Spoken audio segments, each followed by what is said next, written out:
Ese waba wari uzi ko idarapo ry'u Rwanda rigizwe n'izuba kandi iryo zuba ririmo imirasire 24? Waba uzi igisobanuro cy'iyo mirasire se? Ese waba wari uzi ko umuntu wakoze igiceri cy'ijana cy'u Rwanda yagikoze bitamutwaye iminota irenze 3? Waba wari uzi umuntu wagihanze se? Ese waba wari uzi umuntu wahanze iryo darapo agahanga ikirangantego cy'igihugu cy'u Rwanda, agahanga ndetse n'ibindi birangantego byinshi u Rwanda rukoresha? Uzi se umuntu wahanze amafaranga Banki Nkuru y'u Rwanda ikoresha? Wicikwa n'iki kiganiro. Njye nitwa Eric Latu. Iyi ni Love is a Feeling TV. Reka nguhe amasegonda 3 ukore subscribe, ubundi tubive imuzi n'imuzingo. Welcome. Ndabizi neza ko umbwira ari intiti, ariko nubwo waba uri intiti ntago habura na kamwe kakwisoba. Niyo mpamvu mfashe uyu mwanya kugira ngo tuganire. Byatangiye ubundi ubwo yahigikaga abantu 400 baturutse imihanda yose baje kurushanwa mu gukora idarapo. Uwo mugabo arabahigika aza kwisanga mu 10 ba mbere babikoze neza, ari nako yisanze ari uwa mbere wabikoze neza. Yabaye uwa mbere kubera igisobanuro yahaye buri bara ndetse na buri kintu yagiye ashyira mu idarapo. Uwo mugabo nta wundi bamwita Kimwe-Benecyo Alphonse. Ubundi iri darapo ry'u Rwanda ryari ryarabanje guhangamura abahanga, aho kera hari abagerageje kurikora baza kwisanga bakoze idarapo ryenda gusa n'iry'igihugu cya Guinea Conakry. Byarasaga rwose icyo gihugu cya Guinea Conakry cyari gifite idarapo risa neza n'icy'u Rwanda rwa kera. Ibyo byatumye abanyarwanda bose babona ko neza biri gusa, biza gutuma hagati muri iryo darapo ry'u Rwanda bashyiramo inyuguti ya R. Ibi ngibi Kimwe-Benecyo Alphonse yaraje mu gihe cye ahita bikemura, akora idarapo ry'u Rwanda ridafite aho rihuriye n'andi madarapo yose muri iyi si.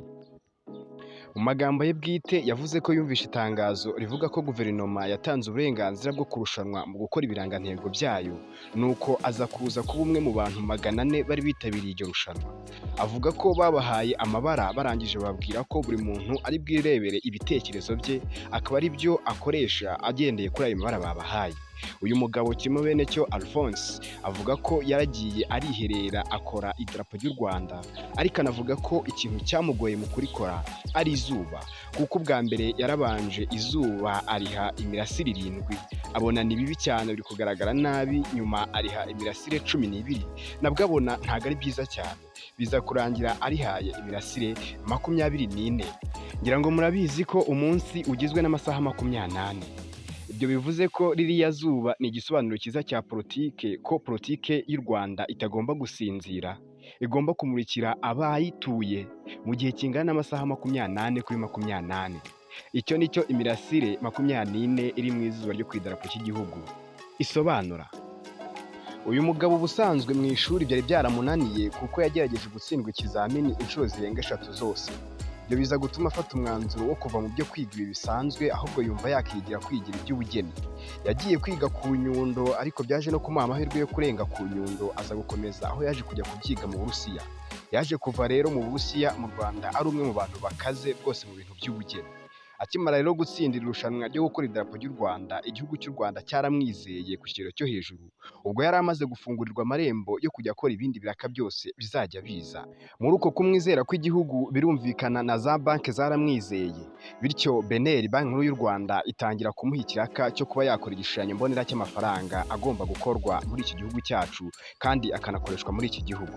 Ako kanya rwose yatangiye gukora amafaranga, harimo inoti za 2, iza 5 ndetse n'iz'igihumbi. Ubwe yivugira ko igiceri cy'ijana yagikoze bitamutwaye n'iminota irenze 3, kuko yaragiye yiherera ahantu rwose aragishushanya, arangije ahita azabereka igiceri cy'ijana ukuntu kizaba giteye. Iki giceri dukoresha cy'ijana mu Rwanda ubu cyakozwe n'uyu mugabo bita Kimwe-Benecyo Alphonse.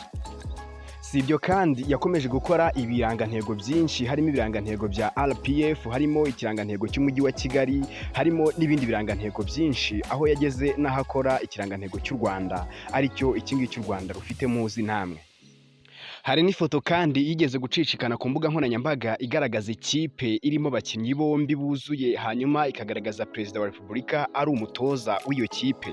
Iyo foto nayo yashushanywe n'uwo mugabo bita Kimwe-Benecyo Alphonse. Ubundi biterwa n'iki kugira ngo habe hari abantu twagakwiye kuba tuzi ariko tukaba tutabazi kuri ubu ngubu?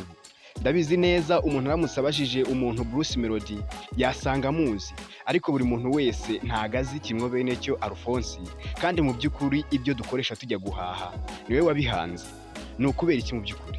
Uyu mugabo Kirimwo Benecyo Alphonse reka tumumenye, kandi n'abandi bose tuzagenda tubamenya nidukora subscribe kuri iyi channel yitwa Love is a Feeling TV. Gushimiye ko wankurikiye. Ciao ciao. Nine.